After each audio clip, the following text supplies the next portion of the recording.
committee ni layo ya ketua ka recommendation na kalian jong ka election committee jong ka party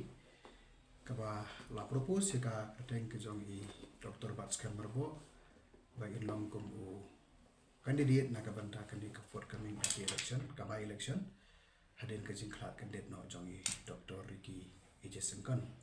tikani ka recommendation kawan baik na kalian jong ka state jong ka election committee jong ka party te kani kawan sya ka SEC te kasong ka SEC manta ban aya ka approval ne ka rai ka bakado ha ka bede baka jinglong jugi ko bokor tong nak dang party te kasong meta kuntahi ka tip tang kani ka election committee namar ka ting trikam jog election committee po jog party kalong independent long ngam long private bi ngam dei du khadang tu te ngim ju khamya interview ha ye ka jing trikam jog ka te manu be apply ya kata tengar ngam datip dan rei kani ka recommendation bakal awan ta kami ka karteng ke jumi tang ya kata telong datip kan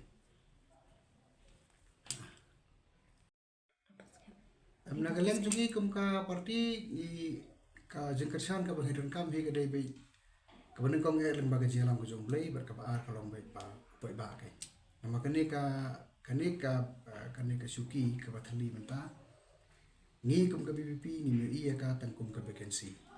handai kadon ka void hang ni kadon ka jinthali hang ni hadin bala i no dai late Dr. Ricky Ejesengkon tingi scam ba lengba jong ka ni ka election ka pementa ngin la ban simbyang ya ka suki namar ngimna ban kam traya ka nama ka dai ki pai ba ki baji ya Dr. Ricky Ejesengkon ka do por tikani ka election nama ka tadaw ngi pan ya ka jingkersan nakipai ba sa sempat kumba kila ayani tekani election ko makalong mantahi way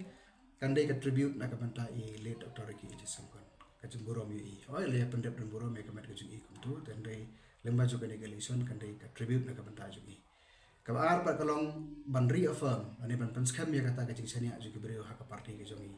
ti barikon ila yo e landslide victory kumtu ko por tingi hunti ba kandai kajing job kan kham khrau ya katu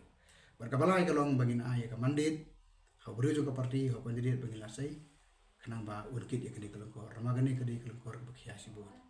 dia nama kata dawi kimulenti berni panik ke jingkersan ke pai ba sai senpam lembaga kedi ke election kedi ke